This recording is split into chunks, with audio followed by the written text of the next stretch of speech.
कन्या, कन्या, कन्या,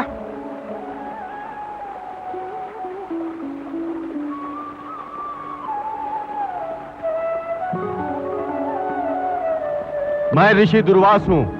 तू किस ध्यान में है? क्या तेरा ध्यान अतिथि सत्कार से अधिक महत्वपूर्ण है? कन्या, कण्व आश्रम में अतिथि ऋषियों का सत्कार ऐसे ही किया जाता है? मेरा ये अपमान? मैं तुझे शाप देता हूं कि तू जिसके ध्यान में अतिथि की मर्यादा भूल गई, स्वयं वो तुझे भूल जाएगा।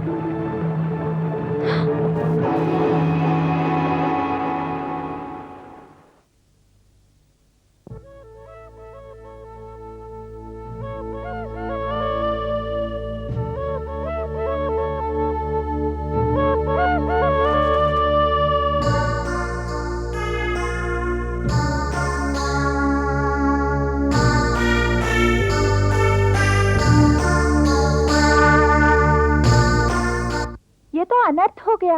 इन ऋषि दुर्वासा के मुंह से शाप इस तरह टपकता रहता है जैसे किसी आतुर के मुंह से राल टपकी पड़ती है।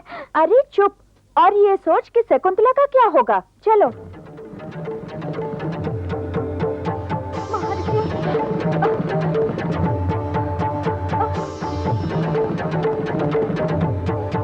महर्षि, दुर्वास महर्षि, दुर्वास महर्षि, महर्षि, रुक जाइए महर्षि, महर्षि, महर्षि, महर्षि, महर्षि, रुक जाइए, महर्षि, कृपया ठहर जाइए, रुक जाइए महर्षि। क्यों मेरा पीछा कर रही हो? हाँ ऋषिवर, भस्म कर दीजिए हमें, किंतु जब तक आप हमारी सखी शकुंतला को क्षमा करके अपने शाप से मुक्त नहीं करेंगे, तब तक हम आपके चरण नहीं छोड़ेंगे, नहीं छोड़ेंगे। किसी सर्वश्रेष्ठ धनुर्धर के धनुष से निकला हुआ बाण तो संभवतः लौट भी आए, किंतु ऋषि का शाप कभी नहीं लौट सकता। तेरी सखी ने ऋषि का अपमान किया है कन्या, उसका दंड वो अवश्य भुगतेगी। वो तो किसी पशु पक्षी का अपमान भी नहीं कर सकती भगवान, तो आप जैसे तपस्वी का अपमान कैसे करेगी? किंतु वह अपने आप में नहीं है ऋषिवर, वह वीर की अग्नि में जल रही है। वह अपने पति के ध्यान में खोई रहती है। उसे क्षमा कर दीजिए ऋषिवर, क्योंकि क्षमा धर्म का द्वार है।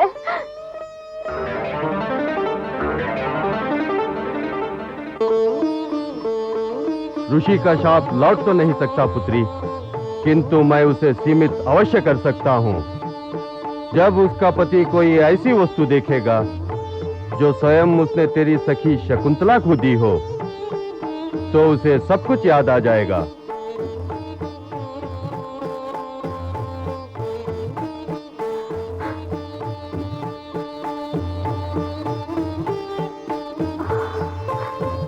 ये हम शकुंतला को क्यों बताएं कि पिछले कुछ क्षणों में शाप के नरक में कैसे गिरी और फिर निकल आई।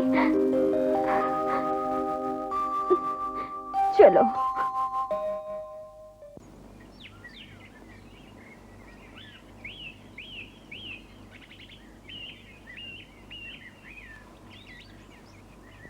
कल्याण भव।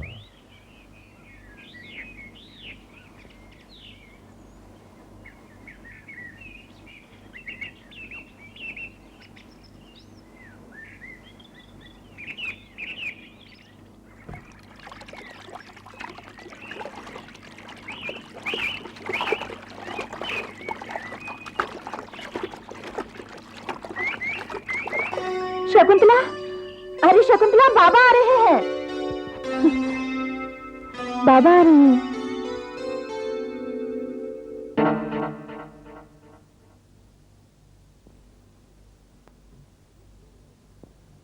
रुक क्यों गई? मुझे बहुत डर लग रहा है वनजा। डर? अपने ऋषिवर से डर लग रहा है? अपने बाबा से डर लग रहा है? हाँ, वो मेरे गंधर्व विवाह की सूचना मिलते ही उनकी, जिनकी आंखों में मैं केवल स्नेह देखती आई हूँ, कहीं उन आंखों से क्रोध का ज्वालामुखी तो फूट नहीं पड़ेगा। ऐसे क्यों सोचती हो? क्योंकि मैंने पुत्री की मर्यादा का उल्लंघन किया है, क्योंकि मैंने उनके प्रेम, उनकी कृपा, उनकी दया के साथ विश्वासघात किया है अनुसुईया। क्योंकि अपने विवाह के लिए मैंने उनकी आज्ञा की प्रतीक्षा नहीं की। मैं सब कुछ सहन कर सकती हूँ, किंतु अपने बाबा की वत्सल आंखों में परिवार का रंग नहीं देख सकती। मैं उनके दुख का कारण बनकर जीवित नहीं रह सकती, जीवित नहीं रह सकती। तेरा सुख भला उन्हें दुखी कैसे बना सकता है?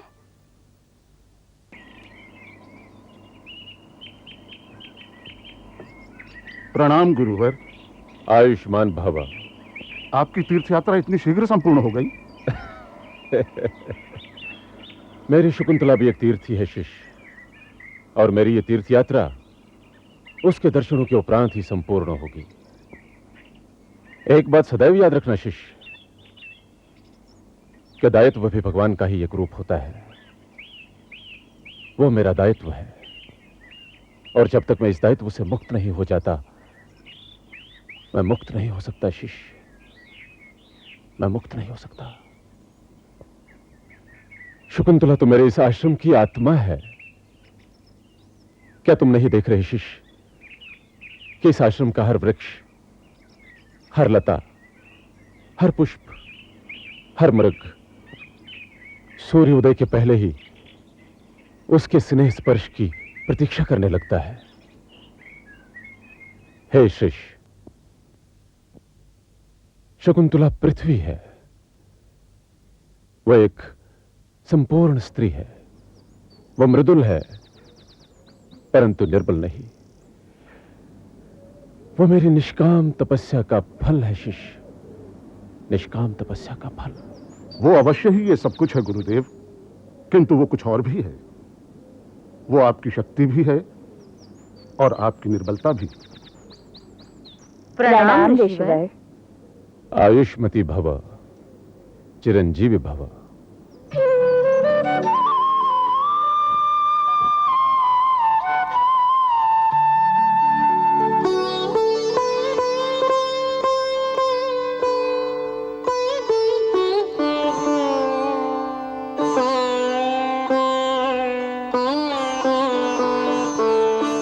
सौभाग्यवती भव, आयुष्मती भव।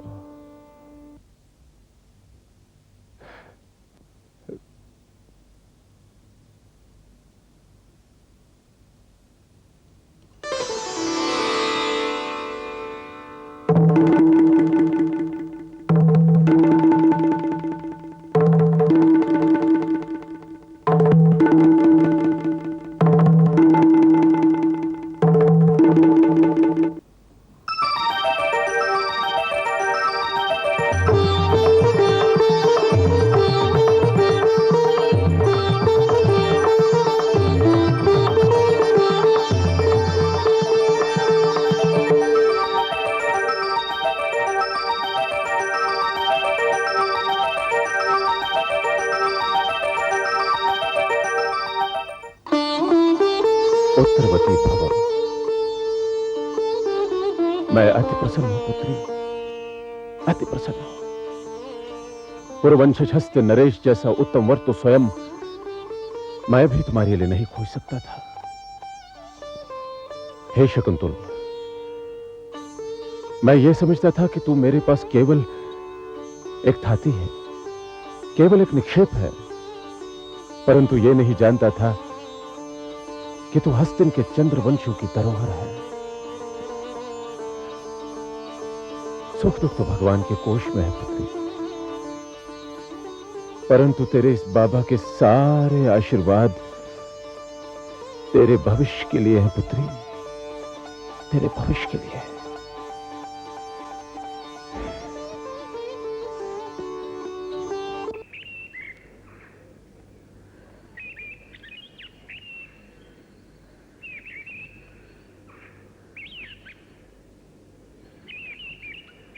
माता, मुझे क्षमा कर देना। विवाह का समाचार मैंने आपसे भी गुप्त रखा, केवल भय के कारण। इसमें भय क्यों पुत्री? तेरा निर्णय उत्तम निर्णय है। तूने तो अति योग्य वर को चुना है। तेरा दाम्पत्य जीवन फले फूले, यही मेरी कामना है। चलो।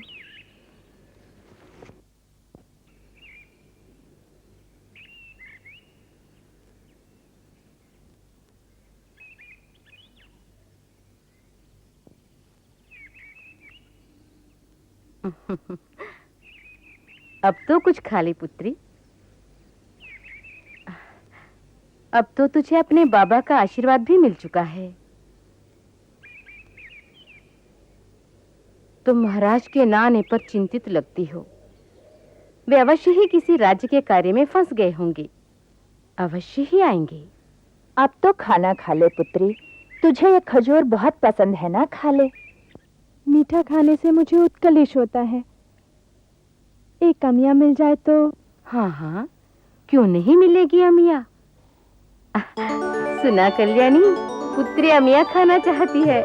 अच्छा, बधाई हो शकुंतला। अमिया का बधाई से क्या संबंध है? अमिया का बधाई से बड़ा घनिष्ठ संबंध है पुत्री। इसका अर्थ ये हुआ कि तेरी कोख में पूर्ववंश का भविष्य है। विधाता ने तुझे माता बनाकर सम्मानित किया है।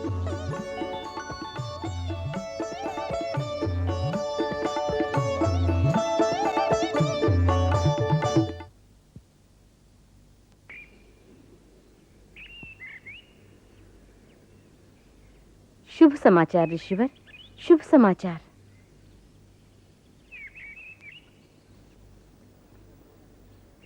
आप नाना बनने वाले हैं। ऋषिवर, आप मौन क्यों हैं? इस समाचार से आपको आनंद नहीं हुआ? मुझसे अधिक आनंद और किसको होगा गौतमी, परंतु इस आनंद में हमें अपने कर्तव्य को तो नहीं भूलना चाहिए। आपने ठीक ही याद दिलाया ऋषिवर कि आनंद कर्तव्य से मुख्य नहीं है। हमारा तत्क्षण कर्तव्य तो यह है कि शकुंतला को उसके पति के पास भेजें। 6 महीने बीत चुके, परंतु राजा न स्वयं आए, न ही उनका कोई समाचार मिला। पिता होने के नाते अपनी पुत्री शकुंतला को उसके पति के पास भेजना मेरा प्रथम कर्तव्य है। गौतमी, शकुंतला की विदाई का आवश्यक प्रबंध करो।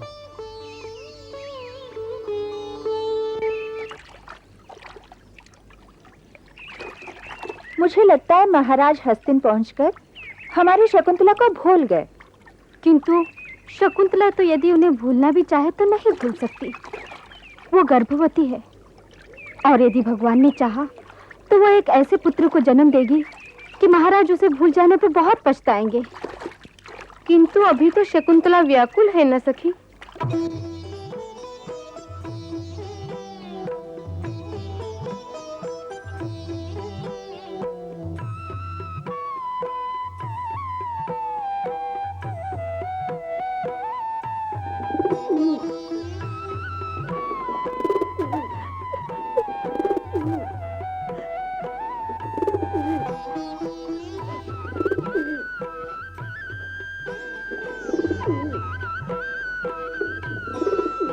तुम लोग सदैव मुझे याद आते रहोगे और मेरे लिए तो तुम्हें भूलने का प्रश्न ही नहीं उठता, क्योंकि तुम इस तपोवन के साथ साथ मेरे हृदय में भी उगे हुए हो।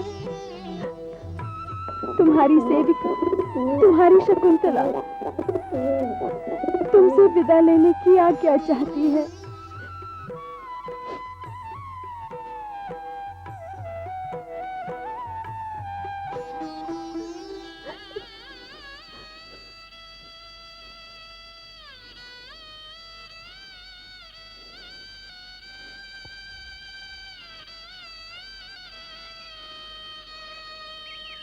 मेरी प्रिय हरिणी, मैं तुझे छोड़ के जा रही हूँ, भूल कर नहीं।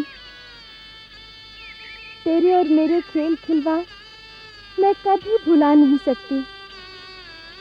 तेरे स्नेह को अपने हृदय में समा के जा रही हूँ। तू तो मेरा प्राण है। मैं जाना नहीं चाहती, परंतु जाना पड़ेगा।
ये क्या बाबा?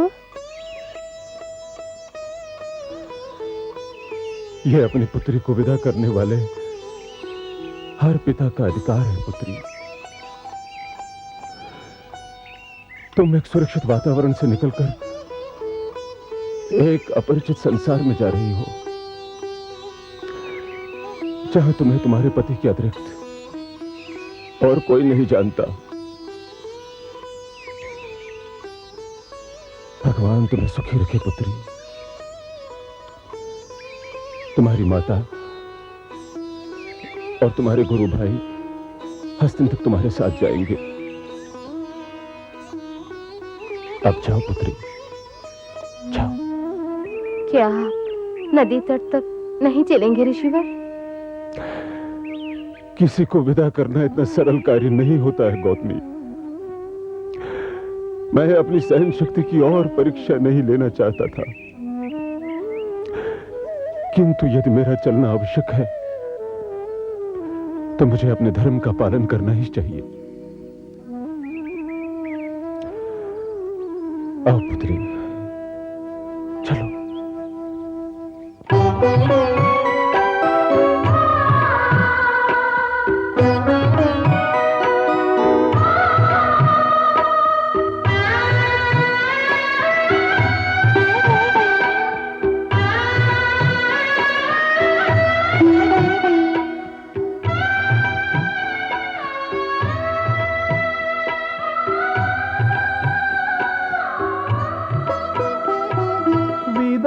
शकुन को करे तपोवन,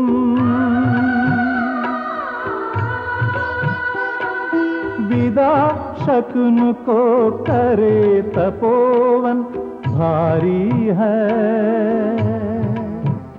हर प्राणी का मन, विदा शकुन को करे तपोवन।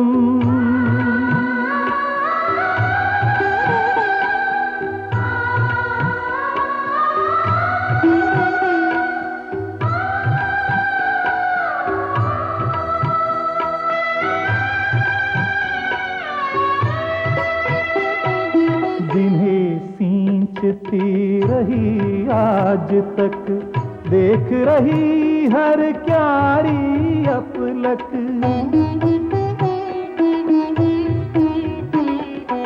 खिले फूल अध खिली कली है, सिसक रहे सब शकुन चली है। भरे हृदय करती अवलोकन, विदा शकुन को करे तपोवन। भारी है हर प्राणी का मन विदा शकुन को करे तपोवन।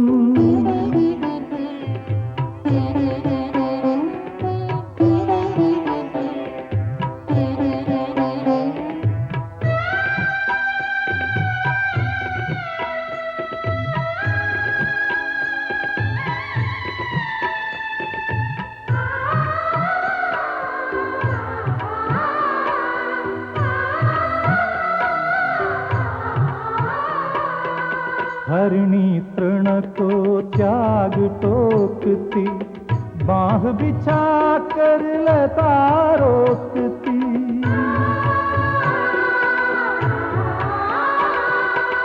धैर्य त्याग ऋषि कंब बोलते, विदा विदा कह हृदय तोलते। शोकाकुल आश्रम का कण कण, विदा शकुन को करे तपोवन। भारी है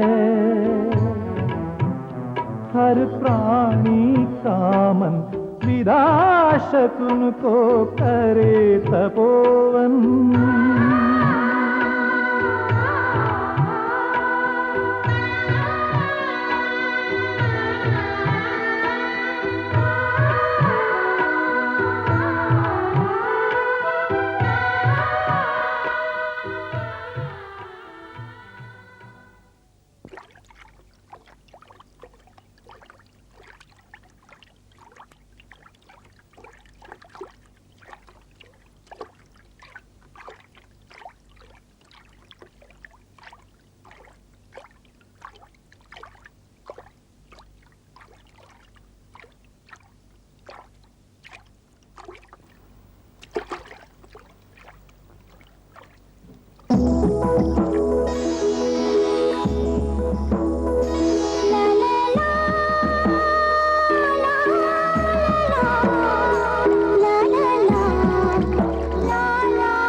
शतमानं भवति शतायुः पुरुष आयुष्येवेन्द्रिये प्रतितिष्ठति दीर्घमायुरस्तु। महाराज की जय हो। ऋषि कनव के आश्रम से 2 तपस्वी महाराज के दर्शन करना चाहते हैं। महर्षि कण्वाश्रम के आदरणीय प्रतिनिधियों को उपस्थित किया जाए। जो आज्ञा।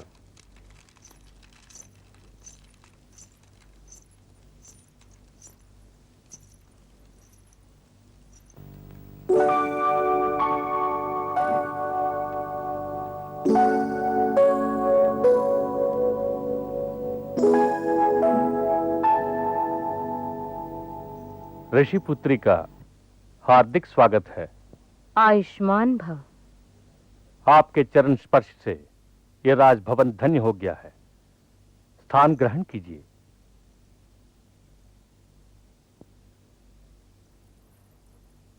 ये बताइए कि महर्षि ने मेरे लिए क्या संदेश भेजा है।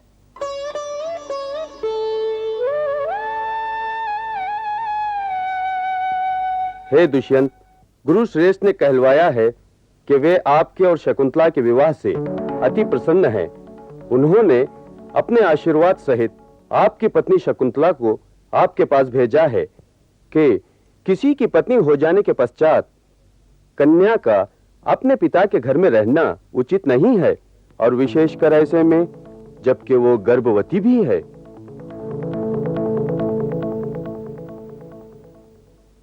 चिंता न करो राजन, ये ठीक है कि तुमने आश्रम के आतिथेय की मर्यादा का ध्यान नहीं रखा। तुम्हें ऋषिवर के लौट आने की प्रतीक्षा करनी चाहिए थी। उनसे आज्ञा लेनी चाहिए थी, किंतु न तुमने इसे आवश्यक जाना और ना ही शकुंतला ने। किंतु गौतमी माता, मैं समझती हूँ राजन, युवावस्था का उतावलापन कौन नहीं जानता। किंतु माता गौतमी, मेरी समझ में आपके इस भाषण की कोई आवश्यकता ही नहीं।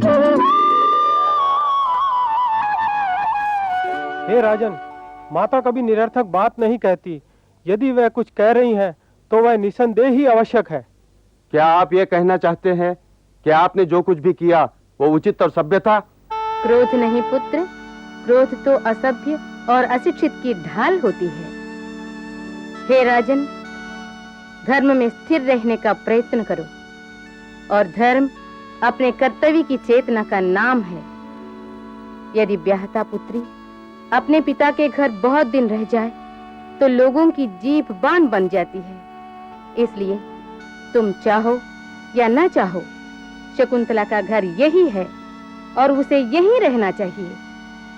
परंतु मुझे कुछ कहने का अवसर तो दीजिए माता गौतमी। क्या आप मुझ पर यह आरोप लगा रही हैं कि मैंने आपकी पुत्री शकुंतला से विवाह करने के पश्चात उसे त्याग दिया? यदि किसी और ने मुझ पर यह आरोप लगाया होता तो मैं उसे दंड देता, किंतु आपसे कसीले स्वर में बोलने पर क्षमा चाहता हूं। महर्षि का आश्रम हस्तिन के सौभाग्य का प्रतिबिंब है माता, इसलिए मुझे क्षमा कीजिए। मैंने आपकी पुत्री शकुंतला से विवाह नहीं किया है। अपनी पत्नी को त्यागने का पाप मुझसे नहीं हुआ है। आपकी पुत्री को मैं जानता भी नहीं। ऋषि पुत्री के शाप से डरो राजन।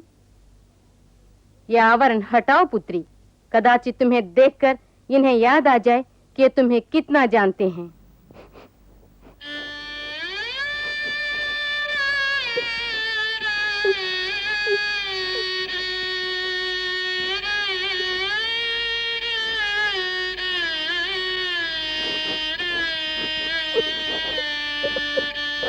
पहचाना राजन? इसके होने वाले बालक या बालिका के लिए कोई और पिता को ढूंढिए ऋषि शिष्य।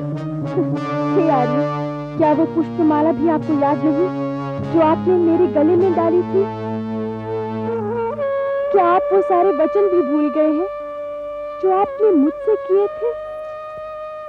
क्या आपने अपनी आंखों से मेरे विषय में देखे हुए वो सारे स्वप्न यूं धो डाले जैसे लोग प्रातः काल आंखों से रातों की नींद धो डालते हैं?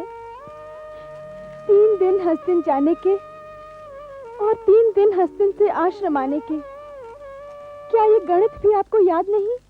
हे ऋषि पुत्री, तुम मुझे निंदित करने का प्रयत्न क्यों कर रही हो? तुम्हारा उद्देश्य क्या है? क्या चाहती हो तुम? वो अपने पति के अतिरिक्त कुछ नहीं चाहती राजन। वो अपने पत्नी के अधिकारों के अतिरिक्त और कुछ नहीं चाहती।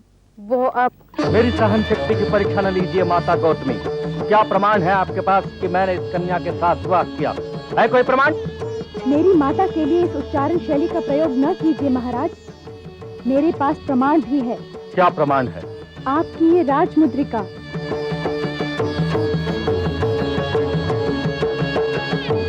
यहाँ तो कोई प्रमाण नहीं।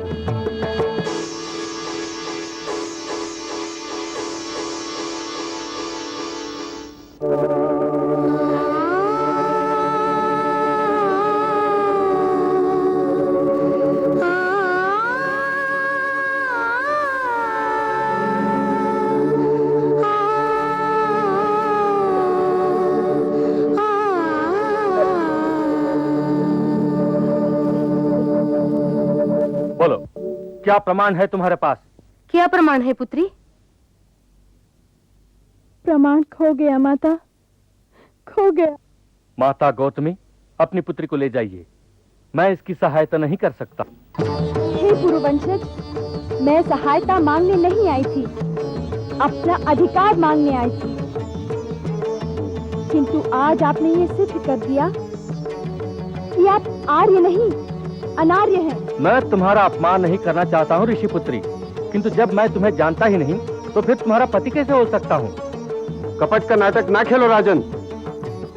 हे ऋषि शिष्य, तनिक इस पर तो विचार कीजिए कि मैं ऋषि पुत्री के साथ कपट क्यों करूंगा? तुम्हारे इस अश्लील प्रश्न का उत्तर नरक की अग्नि देगी राजन, नरक की अग्नि। चलिए माता, यहाँ रुककर अपने आप को अपमानित न कीजिए। चलो पुत्री। शकुंतला नहीं चलेगी माता। यदि इसने पाप किया तो आश्रम में इसके लिए कोई स्थान नहीं, और यदि वास्तव में यह उस पौरव की पत्नी है तो इस घर पर इसका अधिकार है।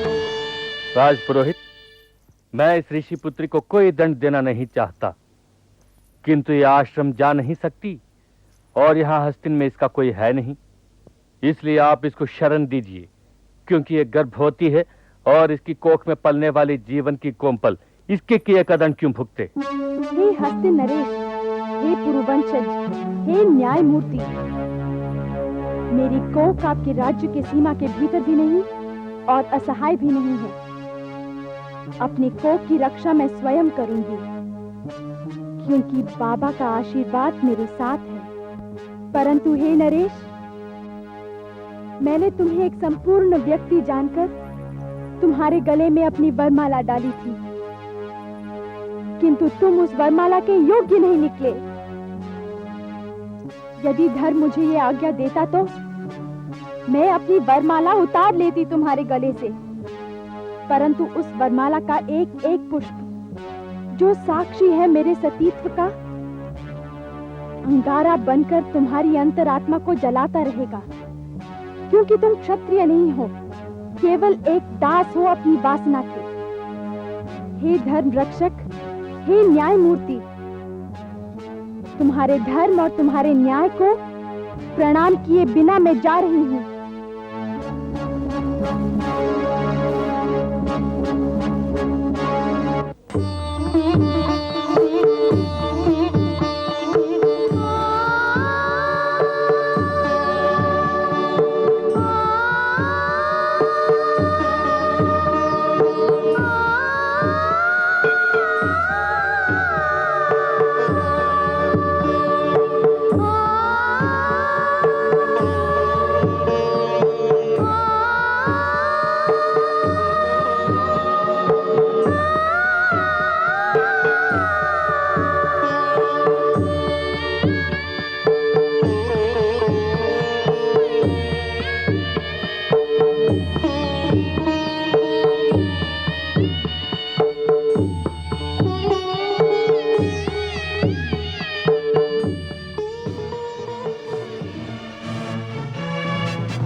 तुम अनाथ न होकर भी अनाथ हो, अकेली हो, और आर्यावर्त की ये धरोहर तुम्हारे पास है। तुम्हें इसकी रक्षा करनी है पुत्री, और ये कभी न सोचना कि तुम एक निर्बल नारी हो। क्या कर सकती हूँ? ब्रह्मा, विष्णु और महेश के अतिरिक्त नारी से अधिक शक्तिशाली कोई नहीं। इस बालक को अपनी शक्ति, अपना आत्मविश्वास, अपना चरित्र बल देना पुत्री, क्योंकि तुम इस बालक की मां होने के नाते सदैव याद रखी जाएगी।